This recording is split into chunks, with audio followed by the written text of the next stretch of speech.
शिव महापुराण की कथा में आगे वह प्रसंग आएगा, लेकिन प्रसंगानुसार आपको सुना देता हूं। एक ब्राह्मण की बेटी थी और उस ब्राह्मण की बेटी का एक सत्पुरुष के साथ विवाह हुआ। विवाह तो हो गया, लेकिन उसके जो पूर्व जन्म का प्रारब्ध था वह प्रारब्ध ठीक नहीं था, इसलिए कम उम्र में ही उसका पति शरीर छोड़ दिया। वह विधवा हो गई, वैधव्य को धारण कर ली। कुछ समय तक तो काल तक तो अपने परिवार में कुल खानदान में बची रही, लेकिन समय के बीतने के पश्चात उसने क्या किया, उसने एक पराये पुरुष के साथ अपना प्रेम बना लिया। और वह पराया पुरुष नीच वर्ग का था, नीच वर्गीय, उसे संबंध उन्होंने बना लिया, बेष्टित हो गई उसी के साथ। अब घर वालों को जब यह बात की जानकारी पड़ी तो घर वालों ने उसे निकाल दिया। लेकिन जो वह दुष्ट था, जो उसके साथ में था, वह भी उसे छोड़कर भाग गया। तो उसने क्या किया, वह जंगल की ओर चली गई और वहां जार पुरुष रहते थे। एक जार पुरुष के साथ में वह जीवन बिताने लगी और उससे उसको संतति भी हुई, बच्चे भी उससे पैदा हुए।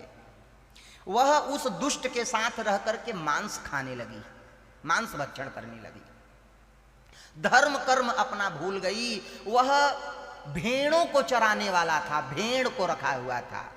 एक दिन उसका पति कहीं बाहर गया हुआ था और वह मदिरा पी करके उसे भेड़ खाने का मन किया कि मैं भेड़ को काट करके खाऊं।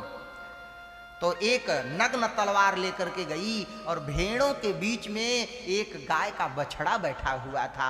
उसने तेजी से उसी बछड़े को मार दिया। मारा तो बछड़े का गला कट करके अलग हो गया। लेकिन देखी, अरे ये तो बछड़ा है, बोल उठी, अरे शिव शिव शिव शिव शिव। उसको उसके जो संस्कार थे कहीं न कहीं से पुष्ट हो गए। अरे शिव शिव शिव शिव शिव, बड़ा अपराध हो गया, हमने तो एक गाय के बछड़े को मार दिया। लेकिन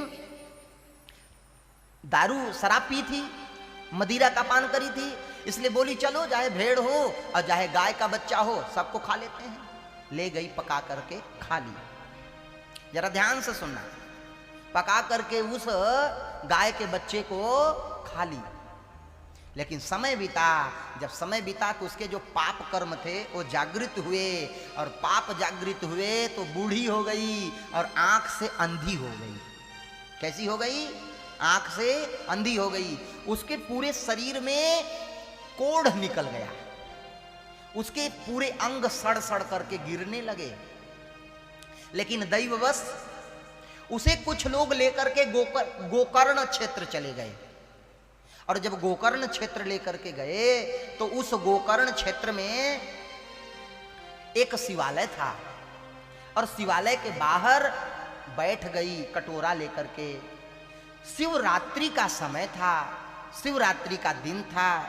उस शिवरात्रि के दिन सबसे वह मांगती रही, मुझे दे दो खाने के लिए, मुझे बड़ी भूख लगी है, मुझे दे दो कुछ खाने के लिए। लेकिन उसको कोई सारा दिन दिया नहीं। ज्यों ही नहीं दिया तो संध्या कालीन के समय कोई ऐसे आया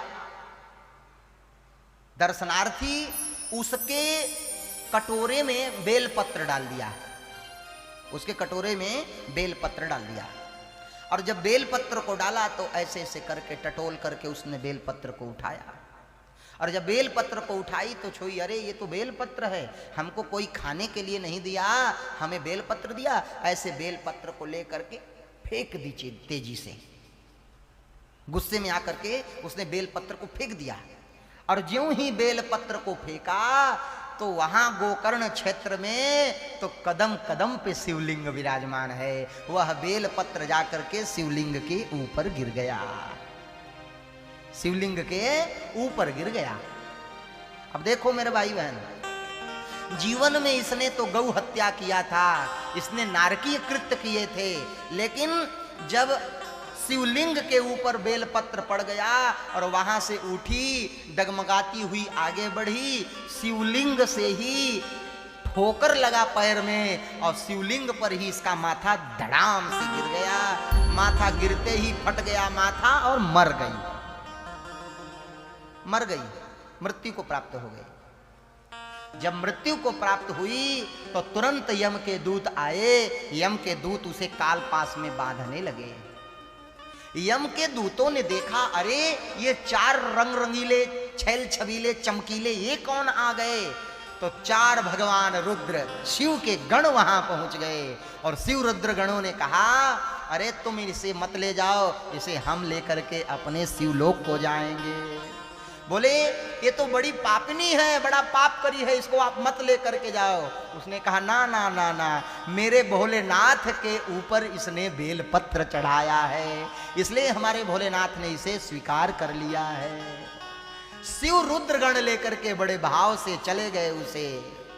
तो कहने का एक तात्पर्य है, बस भोलेनाथ के दरबार में सब लोगों का खाता।